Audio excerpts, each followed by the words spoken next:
Dr. Charles Kenny. He's the author of The Plague Cycle, The Unending War Between Humanity and Infectious Disease. My name is Polly Reynolds. I'm the head of Adult Services and Archives here at the Hudson Library. We have a lot of events coming up. I think we have something like every single night we have an event. I just wanted to mention a few upcoming ones. Monday, February 8th, John Meacham, author of His Truth is Marching On, John Lewis and the Power of Hope, in conversation with American news personality and journalist Jenna Bush Hager. She's back. They had a great rapport when she spoke in December. So she's going to be interviewing him. February 11th, Janice Nimura, author of The Doctor's Blackwell, about two pioneering sisters who brought medicine to women and women to medicine. Monday, February 15th, Marco Tedesco, author of The Hidden Life of Ice, Dispatches from a Disappearing World. And then I also wanted to mention February 16th, Dr. Perry Class, A Good Time to Be Born, How Science and Public Health Gave Children a Future, because I think it will dovetail nicely into what Dr. Kenny's going to talk about tonight. You can register, view a list of all of our upcoming programs at hudsonlibrary.org. We, of course, for tonight, always welcome questions for the speaker. So just put your questions in that Q&A box at the bottom of the screen, or if you're on Facebook, put in a comment and we'll get that over to you. And then copies of Dr. Kenny's book will be available to purchase courtesy of the Learned Owl Bookshop. And a link to be purchased will be in that chat window, or already is in the chat box now. It is my privilege to introduce tonight's guest, Charles Kenny. He's a senior fellow and the director of technology and development at the Center for Global Development, and has worked on policy reforms in global health, as well as UN peacekeeping and combating international financial corruption. Previously, he spent 15 years as an economist at the World Bank. He's the author of the book, Getting Better, Why Global Development is Succeeding, and How We Can Improve the World Even More, and The Upside of Down, Why the Rise of the Rest is Great for the West. And I'm hoping tonight that maybe because of the positivity of his last two books that he's going to give us some good news. So please join me in welcoming Dr. Charles Kenny. Thanks so much, Polly. I am going to try and be broadly positive, but we're in difficult and tragic times, and I think it's worth asking, when and if they're going to turn around. And so tonight I want to talk a little bit about, are we entering a new age of pandemics? And then sort of hand the floor over to you all. And I'm hoping to have a conversation and some interesting questions, and much looking forward to that. So a couple of years ago, I walked into a minute clinic with what I'd self-diagnosed. I am not that kind of doctor, but what I'd self-diagnosed as pneumonia. I had a feeling like there were bricks resting on my chest and some trouble breathing. And the doctor took my blood pressure and immediately called an ambulance and sent me to the hospital, where it turned out I was actually having a heart attack, a fairly minor heart attack, but nonetheless. 2 stents and a bunch of blood thinners later, and some drugs for cholesterol and blood pressure. Here I am, pretty much as good as new, if suitably chastened about my medical experience and knowledge. In another age, perhaps I wouldn't have got to finish writing The Plague Cycle, and I wouldn't be here this evening. Stents were only invented in the 1970s. All of the drugs I'm on date to that decade or later. But despite all of those advances, heart attacks and strokes have become America's greatest killer. And that's not just here. It's also, if you're an American traveling abroad, that's the thing that's going to kill you most often anywhere you are in the world. And that's a sign that for all the advances we've made against heart disease, they're dwarfed by our progress against infectious disease, because for most of the time, humans have been, writing history books at least. Most people worldwide have died from infectious diseases. They haven't lived long enough to die from heart attack or stroke, the main killers today. And that sort of long history of humanity's past victories against infection is at the heart of the plague cycle. But tonight, as COVID-19 continues to take lives and destroy livelihoods around the world, I want to talk about today and the future as well, and ask if we're entering this new age of pandemics that some worry about. The first stage of pandemics followed in the wake of farming and cities and trade. Infections leveraged proximity to survive and evolve, and population density and settlement was vital to the emergence of history's most deadly microbes. And at first, staying in one place for a long time in order to farm would have been a boost to sort of the traditional pre-civilization diseases of mankind. Mosquitoes, for example, would have found it easier to find people to feed on, and more irrigated and cleared land to live in. And the malaria that used mosquitoes as a vector would spread more rapidly when the chance of the same insect biting an infected person and then going off to bite an uninfected person increased by orders of magnitude. A 5,000-year-old Egyptian papyrus actually makes reference to something, the pest of the year, that we think may have been malaria. But more certainly, we know that mummies from the period show evidence of malarial infection.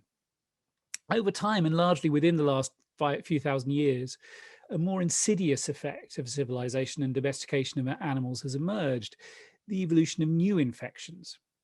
Some diseases of civilization emerged from livestock illnesses. Proximity to large numbers of interbred domesticated animals presented considerable opportunities for infections to jump species. Influenza is shared with pigs and ducks, for example, while diphtheria and rotavirus may have spread from domesticated cattle and sheep. TB, tuberculosis, may have spread the other way from humans to cows. And human population density of the kind that can only be accomplished thanks to agriculture really matters to a number of the most harmful single species diseases that emerged thanks to civilization.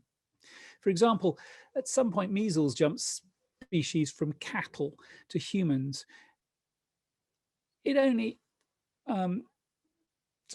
hosts died from complications related to a swollen brain caused by encephalitis, diarrhea, and dehydration or pneumonia.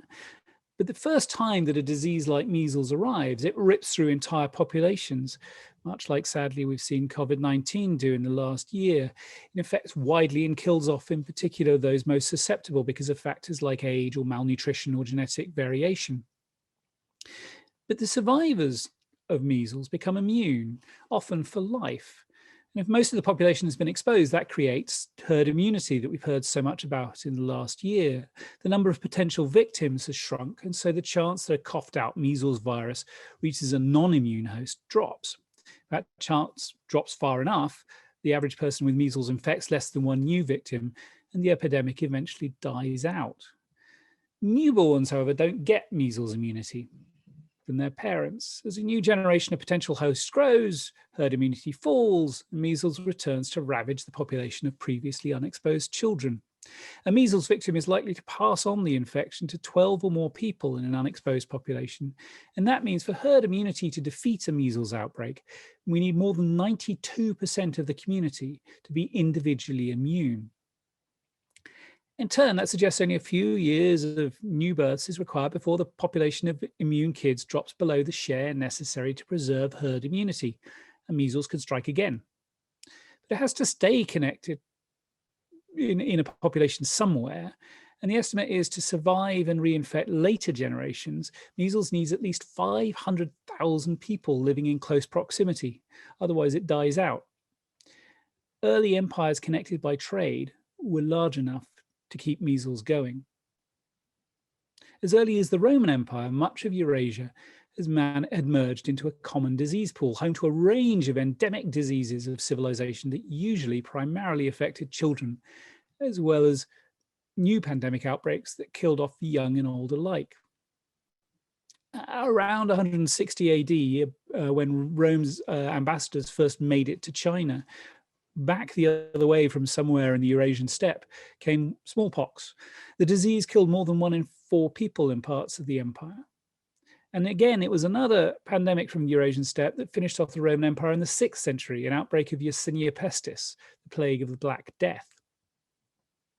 Pandemics went on to devastate populations in the Americas and the Pacific and Africa as European conquerors and colonists spread infection worldwide. Look at Columbus. He or those who followed him to the Americas brought old world infections that killed off the great majority of a Native American population and ended the Aztec and Inca empires. And syphilis may well have been a New World disease brought back to Europe by sailors in Columbus's crew. In its initial foray in Europe, it was far more virulent than it became, causing ulcers and tumors and immense pain and frequent death. As a sign of the increasing integration of the global disease pool, syphilis reached the Middle East by 1499 and China 10 years after that. India was actually hit dramatically quickly in 1498, and that's because 5 years after Columbus's crew got back from the New World. Vasco da Gama became the first European of modern times to round Africa's Cape of Good Hope, and he did it with a syphilitic crew. For the last few thousand years, infection has killed the majority of those born.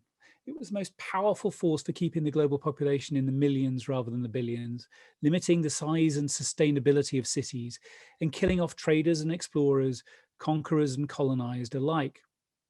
Under the circumstances, it was far safer to stick to the disease pool you knew and stay at home. But by the time of the last great die-offs of populations newly exposed to global diseases by European explorers, the world was on the verge of dramatic progress against infection.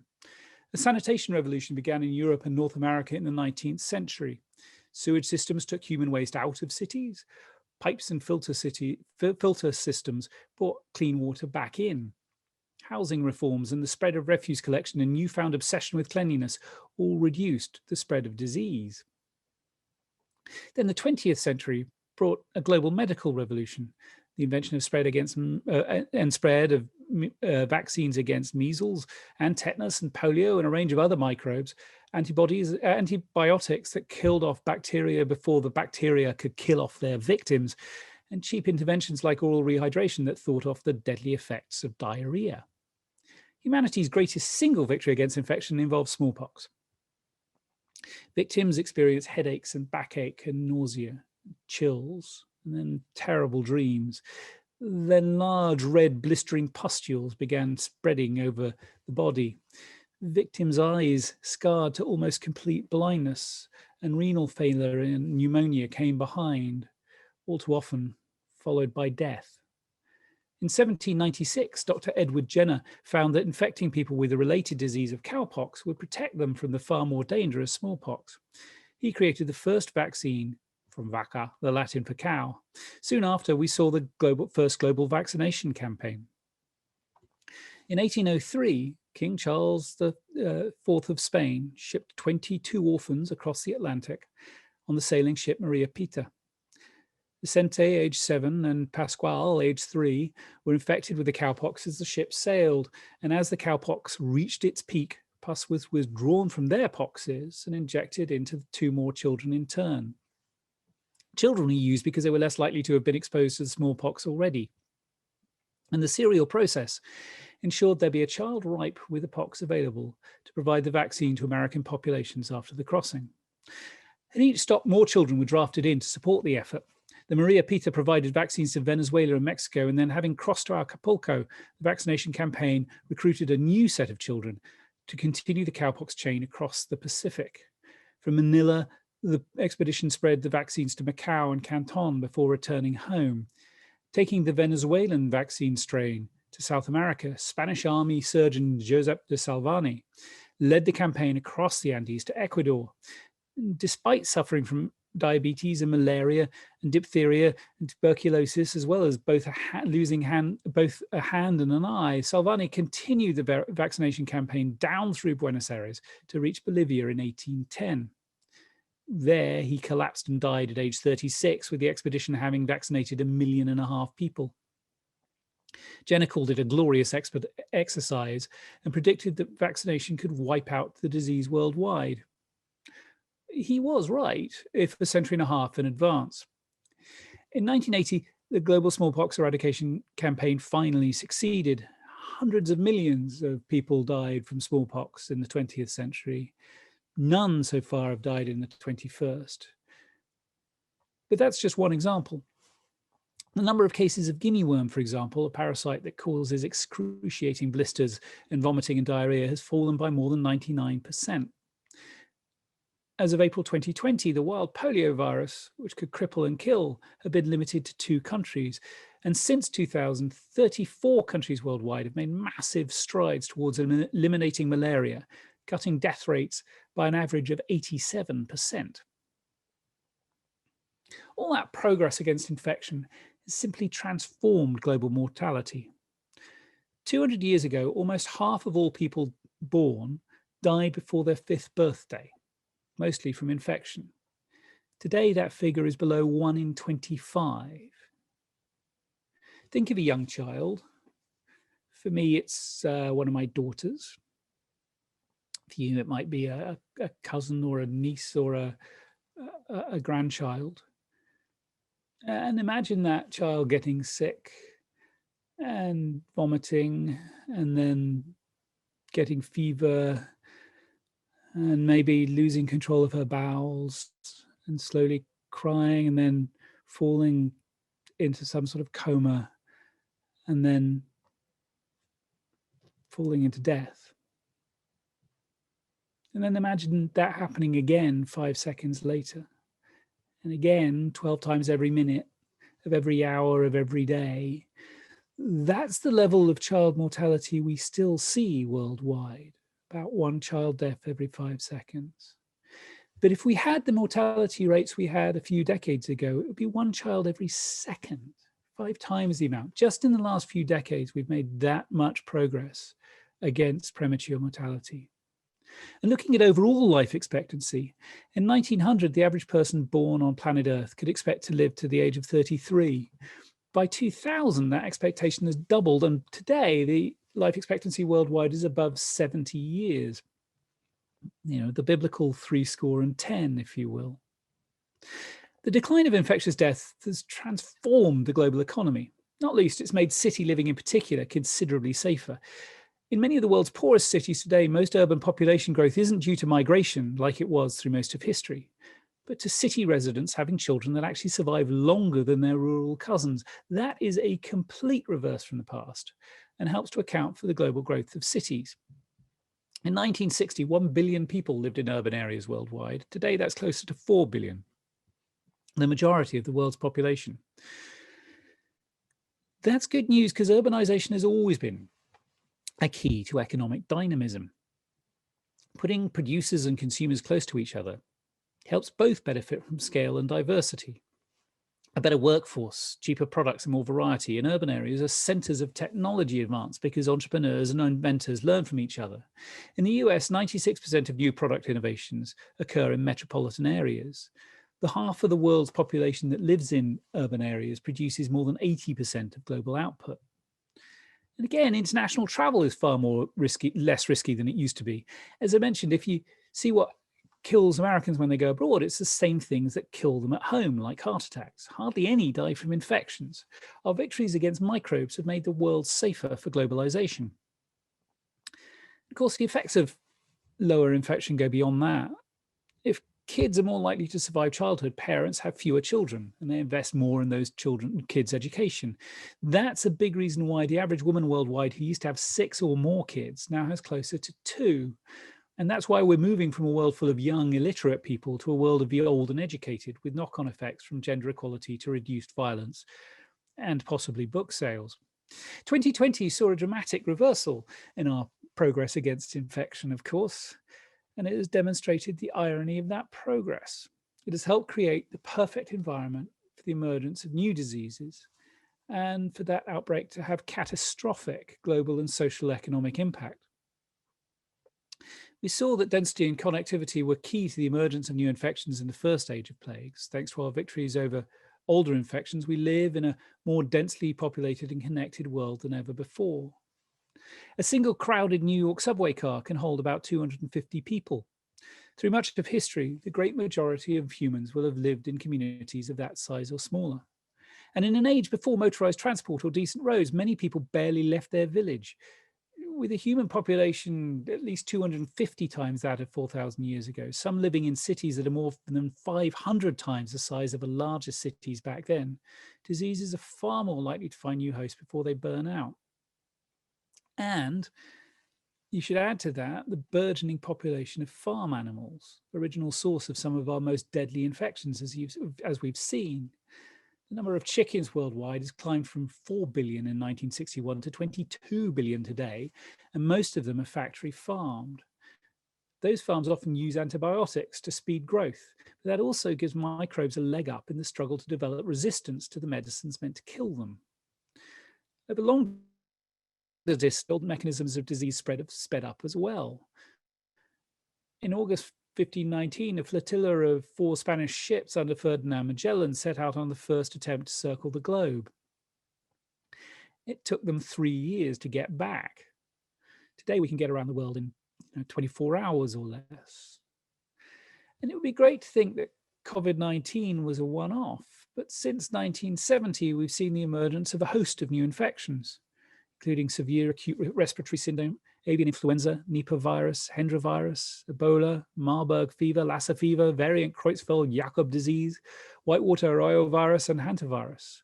That's not to mention re-emerging and evolving diseases, including multi-drug-resistant tuberculosis, monkeypox, dengue and yellow fever, drug-resistant malaria, and even drug-resistant plague. Evolutionary biologist Catherine Smith and colleagues at Brown University studied more than 12,000 reported disease outbreaks worldwide since 1980 and concluded that both the number of diseases and the number of outbreaks has been increasing over time. Given how rapidly microbes can mutate and then spread, new global pandemics will surely continue to hurl themselves at humanity. Many infectious diseases tend to follow cycles. Flu seasons move back and forth between hemispheres in regular yearly patterns. Epidemics of diseases like measles and smallpox would strike every few years or decades as the number of new potential victims in the community climbed. The plague of the Black Death spread mass mortality in the 6th and then the 14th and then the late 19th century at times of instability combined with closer global connections. And some epidemiologists argue that we're in the midst of a new stage of an even longer cycle. After a first transition towards greater disease threats sparked by the rise of farming, followed by a second transition towards reduced threat thanks to interventions including sanitation and vaccines and antibiotics, we're now in a third epidemiological transition back towards greater infectious risk as a result of emerging new diseases spread worldwide by globalization. What to do in response? We've seen the immense cost of trying to stay apart in the economic collapse that accompanied COVID-19. The social distancing orders and the closure of mass transit were necessary, but utterly unsustainable over the long term. And we can't simply unravel globalization to stay safe. Columbus's small crew were enough travelers to help spread an infection worldwide. And the record suggests that the pandemics in the last few decades have been delayed by at most weeks in most countries because of travel restrictions. But the world as a whole still reacts poorly to new disease threats. Rather than deal with the risk before it emerges through better sanitation and stronger health systems, or as it happens through better surveillance, screening and isolation and research, we respond late and in panic. And we're abusing our most effective tools against disease, not just misusing antibiotics by feeding them to animals in bulk, but leaving our children unvaccinated, funding research on new bioweapons while underfunding new vaccines, and underfunding treatments and cures at the same time. We're also letting weak medical systems fester in the world's poorest countries. At the same time, the last year has demonstrated we can develop responses to disease threats in record time, not least from the first detection of COVID-19 to effective vaccine rollout has taken less than 12 months. Some countries managed to weather 2020 with very few cases, thanks to track and trace and isolate regimes, along with social distancing and mask mandates. And that points to how we avoid a new age of pandemics. If we can't and shouldn't want to go back to a human population that is small, spread and disconnected as in the past, the only solution to our infectious challenge is to use the immense innovative power and capabilities of our connected and urbanized world to develop and roll out more effective responses to new disease threats. Not least, that means improving sanitation in cities and on factory farms, and using our existing tools from antibiotics to vaccination with the care and urgency they deserve. When it comes to new outbreaks, it also means the rapid introduction of track and test regimes, along with quarantine systems that stop spread in countries including Vietnam and South Korea. It means methods to speed up research and delivery of tests and treatments and vaccines to an even faster pace than the record-breaking efforts of COVID-19.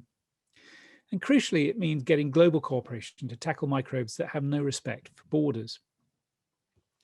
Not least, for all of its faults, we need a better financed and stronger World Health Organization to help tackle the next pandemic, one with the resources to ensure all its member countries can detect and respond to outbreaks wherever they emerge.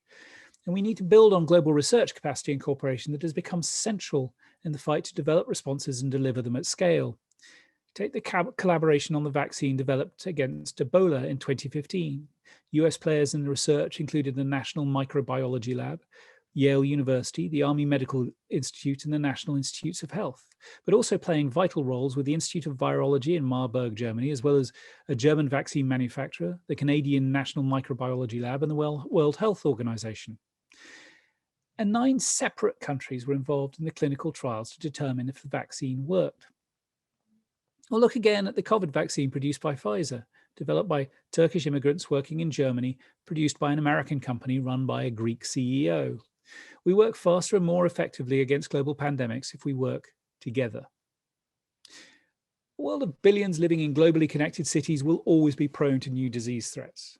Through sufficient neglect or miscalculation, we could allow communicable diseases to fight back and reclaim their place as death's most popular weapon. History suggests such a reversal would shape the coming century more than any other conceivable event, more than climate change, far closer to limited thermonuclear war. And even if that full threat doesn't materialize, we could allow poor responses to new disease threats like COVID-19 to stifle global progress. But the world has also developed the technologies and the approaches to ensure that these threats can be controlled, limiting the human and economic costs. If we work together, we need not see a repeat of the last year. The choice to avoid a new age of global pandemics is ours. Thank you. Thank you very much. And I want to remind everybody, if you have questions for Dr. Kenny, we would love to have them. Just add those to the bottom Q&A box, or if you're watching from Facebook, you can add that to the comments and we will bring those over here. You may have already answered this because it kind of came in a little early, but I will just repeat it again in case you wanted to add just a few, just because I thought it was kind of an interesting take on your talk. Because the world is more connected and there's so much travel between cities, towns, across states, countries, continents, it seems like it would be almost impossible to limit the spread of a new infectious disease, especially if the disease has not been detected and the early symptoms are minor or non-existent, as we've seen. Is there anything we can do? And I know you touched on a lot of that already, but I just did want to read that. No, it's a great and urgent question, obviously, at the moment. And I think the answer, especially with a disease like COVID-19, where so many people are asymptomatic, travel bans have proven pretty ineffective most of the time. I don't want to say they haven't worked at all. If you look at New Zealand at the moment, it doesn't have a complete travel ban, but if you want to come into New Zealand at the moment, lots of people can't, and the ones who can have to quarantine for a long time and get multiple tests. And I understand why. New Zealand is basically COVID-19 free, and so the only way it can come in is by a person bringing it in. And so in some cases, when countries have controlled the COVID-19 domestically, I think it makes some sense to think about, if not travel bans, as I say, at least very strict quarantines. Sadly, nearly all of the world is a long way from that, right? I mean, in the United States, I wish we were even close. In Europe, I wish we were even close. In Latin America, Africa, I wish we were even close. Taiwan, yes. Nearly all of the world apart from New Zealand and Taiwan and maybe South Korea, no. And so under those circumstances, travel bans don't make too much sense. Now, again, to add another caveat, you don't want lots of people getting together in churches. You don't want lots of people getting together in schools. You don't want lots of people getting together in shopping malls or restaurants at the moment. You know, lots of people together is a way for the disease to spread. So you don't want lots of people in airports, and you don't want lots of people on planes. But to some extent, that only points up the danger of travel bans. What happened earlier last year was travel bans were announced by the US government. And a whole lot of people went, there's going to be a travel ban in 2 days. We're going to go home. And, you know, JFK and Newark and all of America's major airports became incredibly crowded. And the queues to get through customs became incredibly long. And lots of people probably gave COVID to each other. That's one of the reasons they think that New York had a reasonably large, early spike of COVID-19, was partially because so many people rushed into the small space of JFK and Newark Airport in order to avoid travel bans. So, you know, this is a sign that they can even backfire, right? This thing designed to protect us can backfire. For a country like the United States or the UK, indeed, you know, most globally connected countries, I think the idea that we can stop disease spread using travel bans is pretty much hopeless. So what do we do instead? Travel bans within countries, especially when the outbreak very first happens, again, can work. So actually, you know, China, I wish it had done it earlier in ARDA, but China introduced travel bans early on in the COVID-19 epidemic, and I think it was one of the reasons that actually, you know, China managed to largely control the disease. So that was sort of internal domestic travel bans very, very early on. Indeed, China has been doing that kind of thing for way over 100 years. In 1911, in Manchuria, against an outbreak of pneumonic plague, they introduced travel bans, along with masking and social distancing, may sound familiar, in order to control pneumonic plague, and it was one of the reasons that the pneumonic plague petered out after only a few months. So we kind of, you know, we've known what to do for a long time, if you will. So again, travel bans have a place, but that said, it's rare, and we need to use them with caution because they can backfire. Can we create vaccines that anticipate the next pandemic? Gosh, so that's hard. Because, sorry, one, and I should say this up top. Thank you for calling me Dr. Kenny. I'm one of those doctors. You know, it's in development studies. It is not in medicine or epidemiology. So I don't want to claim an expertise I don't have. That said, the vital first step in the COVID-19 vaccine, as in all other vaccines apart from the first one, the smallpox vaccine, has basically been really understanding the infection that was causing the illness. So with the smallpox vaccine, we kind of got lucky that Jenna noticed that people who spent a lot of time around cows didn't seem to get smallpox. I was like, oh, I wonder if it's cowpox. And that's how he decided to start stabbing his gardener's kid with cowpox pustule stuff in a way that would not be approved by modern medical ethics boards. But you know, he had this sort of lucky break, if you will. But today, especially with the RNA vaccines we've seen, the way we've developed them is really understood what the virus looks like, and then used that to create a vaccine. So in the absence of really understanding the virus, it can be quite hard to create a vaccine. And of course, if the pandemic hasn't started yet, we don't know what the virus is, we don't know what the bacteria is. So it becomes quite hard to sort of pre-create a vaccine before we've seen the infection at all. That said, there are lots of things we could do better next time in order to speed up the process even more than this time. And one of the amazing things about the COVID-19 vaccine was the actual sort of stuff in the vaccine took about 2 or 3 days to figure out after they knew what the genetic model of COVID-19.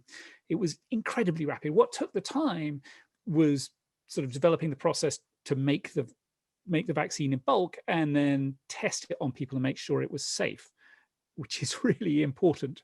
And that just took a certain amount of time. Now you can reduce that time somewhat. You can do things called challenge trials, where rather than kind of vaccinating people and waiting for some of them to accidentally run into the COVID-19 virus, you inject them with COVID-19. It makes it quicker to discover if the vaccine works. You have to have volunteers to do that, and there are ethical concerns around it for obvious reasons. But there are techniques like this that you can use to perhaps reduce the time between figuring out what the illness is and creating a vaccine against it. But I wouldn't want to rely on that, because we were really lucky with the COVID-19 that it was actually fairly easy to create a vaccine. Compare AIDS, which has been around for decades, and we still don't have a vaccine against it. So some viruses are just much harder to create a vaccine against. And that's why we can't just rely on vaccines as our go-to solution. I mean, we know it this time because of the cost and the lost lives between COVID emerging and the vaccine, that even in this case where it was easy to create a vaccine, just relying on the vaccine is not enough. We need to develop these other techniques. We need to develop the test and trace applications, and we need to have sort of quarantine systems that work at scale. We need all of these other approaches too, in order to reduce the harm. We can't just rely on vaccines.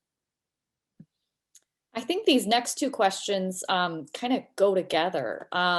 So one was, can you talk about why you chose the title, The Plague Cycle? And then someone's asked, I didn't know the Black Plague happened several times. How did it affect history? So the Black Death is, kind of the nec plus ultra. It really was a mass killer at a time when lots of people were writing about it. And I think that's one of the reasons that it sort of so dominates people's thinking about pandemics, right? There were a lot of great Italian Renaissance poets around at the time, pre-Renaissance poets around at the time, to write poetry about how awful the Black Death was, and it killed, a third to a half of the European population. It was a really terrible thing, and it came back again and again and again. Actually, the big plague immediately after the Black Death was called the Children's Plague, and that's because the Yersinia pestis, the bacteria that causes the plague, came back sort of 10 years later or so. I was talking about immunity earlier. Most of the older people around had survived the Black Death and were immune. And so most of the people who died were kids. So it was called the Children's Plague that time.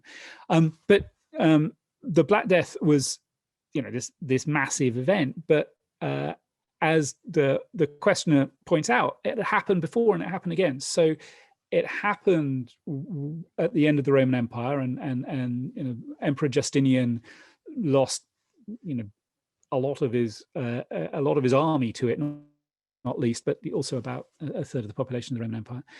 It happened again in the 19th century, mainly in Asia. Slightly ironic that we think that the Black Death may not have actually hit China. The big Black Death of the 14th century may not have hit China, partially because Chinese cities had fewer rats in because they were more sanitary than European cities. But also it may well have hit before that. Recent evidence that came out since I was working on the book suggests that when the first horses arrived in Europe, the horsemen who arrived with them may have been carrying the Black Death as well, and may have wiped out a large proportion of the pre-existing European population, thousands and thousands of years ago. So this is a disease that comes in cycles. And the idea of that is sort of one of the things in the book, that largely this is a story of human triumph over infection, if you will. Largely, this is a story of diseases becoming more common at the start of civilization and agriculture, and then crashing, infectious disease deaths crashing recently. But there is this fear that we could cycle back. I don't think we will. I actually think humanity is too smart to allow that to happen.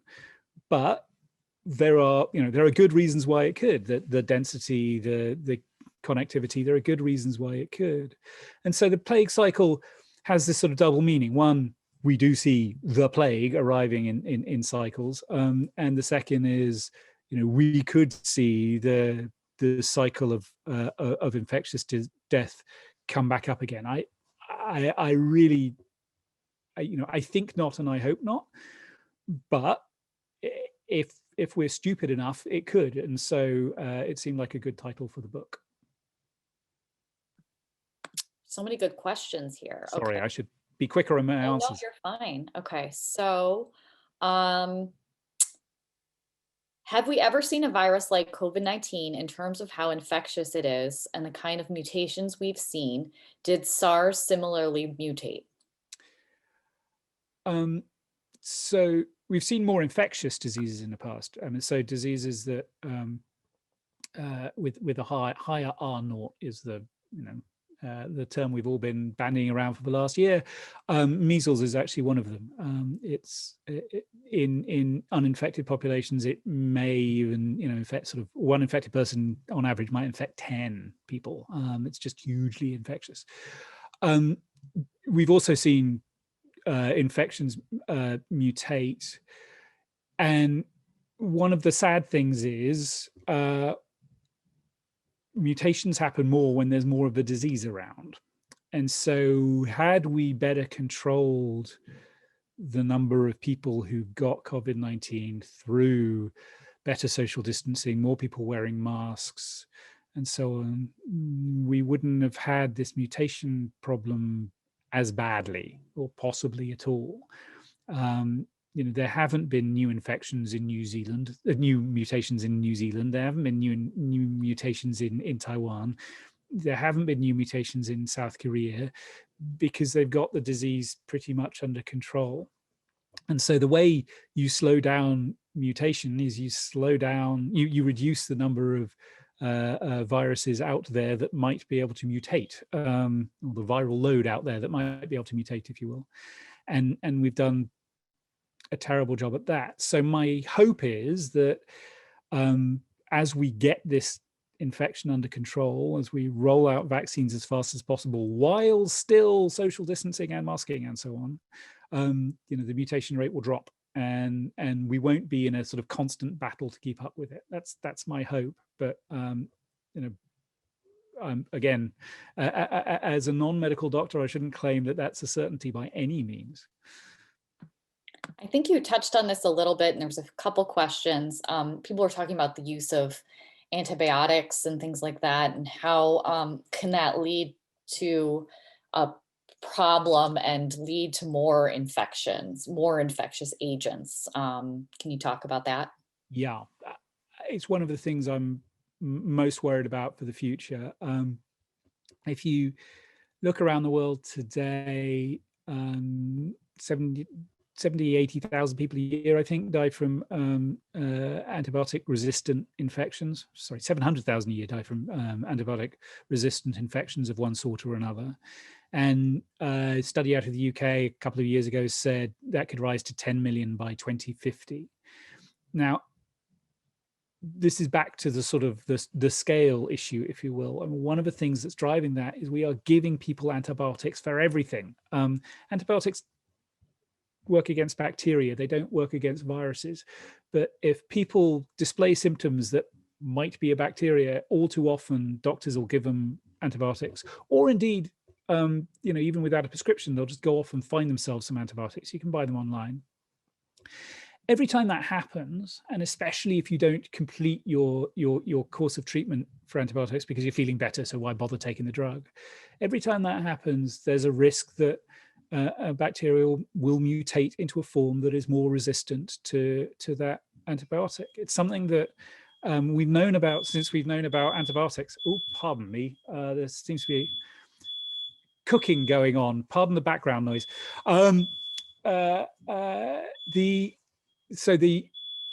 The risk has always been known about and has been growing, and we've seen more and more antibiotic resistant bacteria emerge, including plague and other diseases.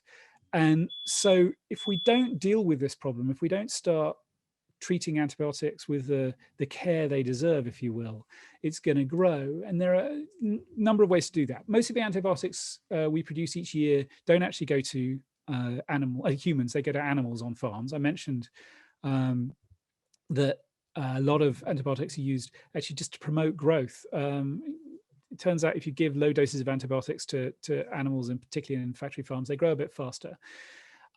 That's kind of the perfect way to create new infectious diseases that are antibiotic resistant, because it's not enough to kill the bacteria, it's just enough to make them stronger. And so we should stop doing that and actually use sanitary techniques instead to keep animals on factory farms safe as much as possible. And secondly, we need to have much more strict controls on prescription for humans. And third, we need to develop new antibiotics. Antibiotics, for various reasons, don't pay very well. Pharmaceutical companies, it's not necessarily in their interests to invest in new antibiotics. That's a problem with the system. We need to, find ways to make sure that researchers are researching new antibiotics and pharmaceutical companies are sort of developing and rolling them out at scale. And if we do that, the problem won't go away, but it'll probably be a lot less worrying than it looks right now. Someone wants to know, should we stop eating meat from antibiotic-treated animals? I have. I wouldn't want to make that choice for everybody. It can be more expensive. Although actually, in the US, you can tell that it's got cheap because I think McDonald's has actually stopped serving antibiotics, chicken that's been fed on antibiotics.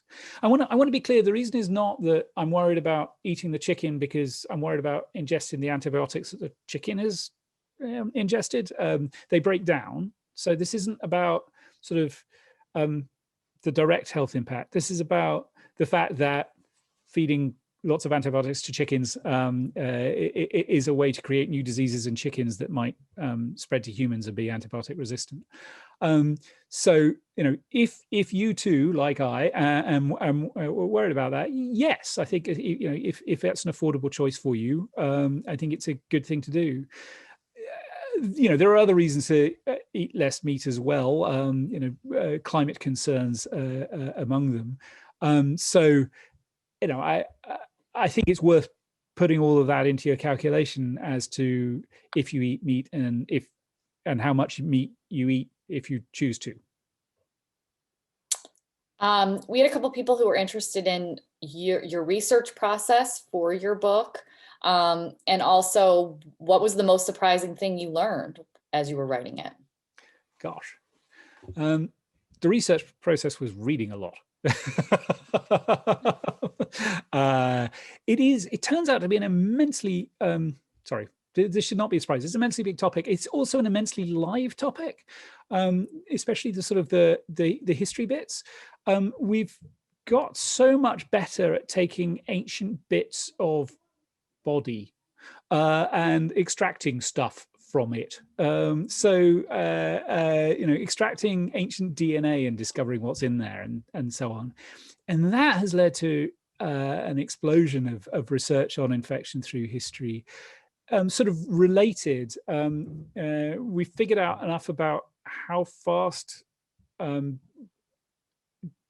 microbes tend to evolve to be able to sort of backcast and figure out when it was they probably looked like something else. And that tells you a lot about infectious disease spread.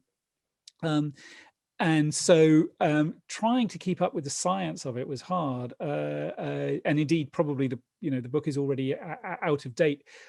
The estimates for when measles actually did arrive in the human population while I was writing the book, moved by thousands of years in sort of back and forth. It was very off-putting.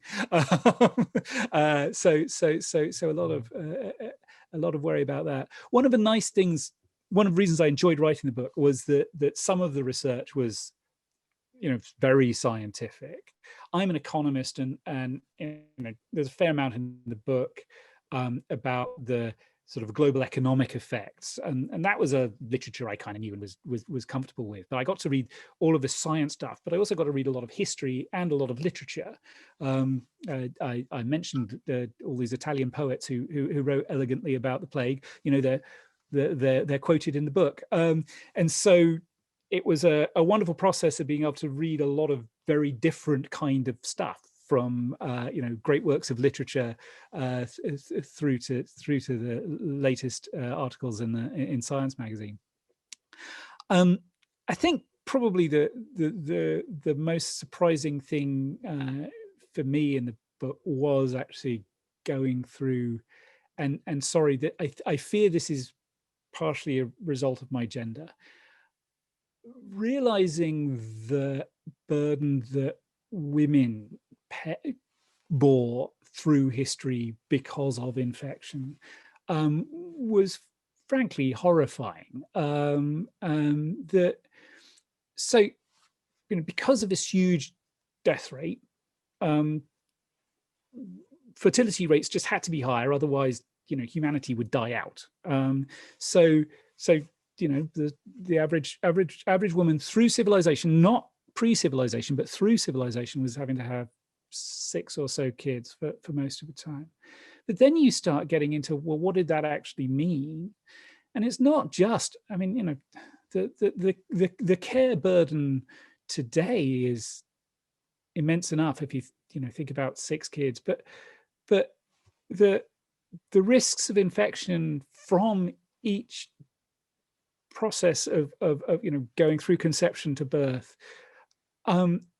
was immense. And so the number of women who were just permanently, well, many killed, but many died as a result of the infections, but who suffered permanent injury as a result of this process was just, I found it staggering. And again, that probably just displays my ignorance, but it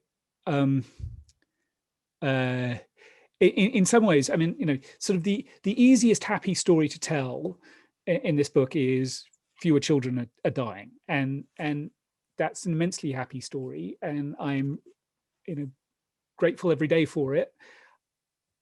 But the same is so true of mothers, of women, and that's a less well-known story. We have a lot of course, COVID-19 questions. As what a surprise. I think I wanted to know, and I think this is kind of a lot of people are sort of asking, what have we learned from the past and what have we not learned? Yeah. So I mentioned this 1911 Manchurian pneumonic plague. It's where the cover of the book comes from. The cover art on the book is a picture of allegory of death, basically, big scythe, all that kind of stuff. It draws from a picture from Le Petit Journal, a French newspaper that had on the cover death stalking Manchuria in 1911 during this outbreak. And there we are, 110 years ago now, one of the poorest parts of the world at the time, and there they are using masks and social distancing and travel restrictions and so on to control this outbreak. And it amazes me how little we learned from that, and then how little we learned from it again and again and again, sort of through history where those approaches worked. The flu pandemic at the end of the First World War, until around now, everybody had kind of forgotten about it. And if you look at some of the research that came out in the past year, it was around, oh, look, what happened in 1918 when we tried masking and closing schools and social distancing and stuff? Did it work or not? And now we're asking those questions. By golly, we should have been asking them earlier. So it does worry me that we don't seem to learn as much as we might. And it's interesting that the countries that do seem to have learned something from the past are countries that actually experienced SARS, which I mentioned earlier. SARS the worst a few years ago. That they're the ones who actually have a decent track and trace systems. They're the ones where everybody's wearing a mask in public willingly. So maybe it's just the memories. We forget very quickly. And in a way, that's it's a sign of our success, right? Who needed to know about mass pandemic outbreaks until a year and a bit ago? It wasn't something that was happening much, and yay us. But we really do need somewhere the collective memory to make sure that next time we sort of do better from the start. Why do you think it is that we've all sort of forgotten? Pretty grim thing, right? I think there is a natural desire to forget the horrible. I'd say also the lessons you learn may be the wrong lessons. So I think actually at the start of this pandemic, part of the problem was everybody went, oh yeah, we know about pandemics, Ebola. We were fine. And it's true, outside of West Africa, pretty much the world was fine. And so we took the lesson that because we were good at one pandemic, we'd be good at them all. And that is a lesson we really need to learn. Different infections look very, very different indeed. And we need to sort of be prepared against all of them, not just against the last one we saw. So, it may be partially that. Also, history books sell, but do we ever really learn from history? I thought that was kind of the point. Someone wanted to know if this is a wake-up call and that governments across the world try to handle the next pandemic better, putting better policies into place for minimizing spread, having infrastructure in place to develop a vaccine and mechanisms for mass vaccination. So it kind of goes along with everything you're talking about. It will be interesting to see, right? We're in early days yet, and there hasn't, lesson learning is we're still dealing with the pandemic, and so lesson learning is somewhat of a back burner issue, I guess, at the moment. It will be interesting to see. So, for example, the World Health Organization, again, not perfect, but a lot better than whatever is in second place, is talking about, well, how do we have stronger international regulations to make sure that we learn about this stuff faster, that we can respond faster, that we have capacity to respond? And that's going to take countries coming together and signing an international treaty to agree to do this stuff better. The last few years have not been good for international treaty making. If you look at climate, for example, briefly we had legally binding global agreements on carbon emissions, and then we decided to give up on that because it was too hard. And so I'm not hugely confident that the world is in a place to be putting in place sort of global mechanisms to deal with this. Perhaps individual countries will, and that'll help a bit. Maybe there will be coalitions of the willing, and they will come together and do this better. So my guess will be when this happens again, which it probably will, there will be ample opportunity to write two types of article. One will be, thinking as a writer, obviously. One will be, oh, look, we learned some of the lessons from last time. We're in a better place than we were. And the other will be, oh my goodness, all the stuff we forgot and didn't do from last time. That will almost certainly be possible. We will not do everything we should. We might do some of the stuff. And we're nearing the end of the event. And I thank everyone for all these wonderful questions. And I, of course, want to thank you for coming here. I want to end it on a really good note. So this person had a question who said, do you see any silver linings in the current global situation? And then just a reminder, everyone, copies of Charles Kenny's book, available for purchase, Learned Owl, over in that chat window. And really and truly thank you, Dr. Kenny, for coming out and sharing your expertise with us tonight. And silver linings, Silver please let lining. us know. Okay. Go ahead. Well, Polly, one, thank you very much for having me, and thanks everyone for listening. Silver linings are tough at a moment when, you know, so many lives have been lost and so many livelihoods have been lost, and the world is not economically going to get back on its feet for longer than it won't get back on its feet when it comes to health. I'd say one thing though, if this had happened 30, 40 years ago, both the health and the economic effects would have been so much worse. We did incredibly well at rolling out vaccines, or developing and rolling out vaccines in a way that we just didn't have the technology for a few decades ago. And we did comparatively better than we might have done in terms of the response. So, you know, in the United States, actually, there was a reasonably large package to support people who, you know, couldn't go to work because it wasn't safe to. And lots of people suffered, but they didn't suffer as much as they might have done. And so I guess, you know, my silver lining is, for all it was a terrible year, it could have been so much worse.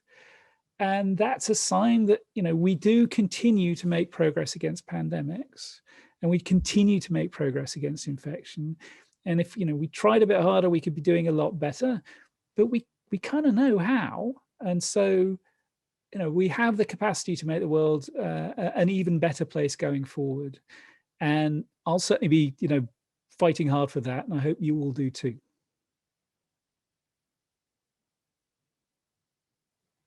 Wonderful way to end the program. Thank you so much again. Thank you everyone who attended.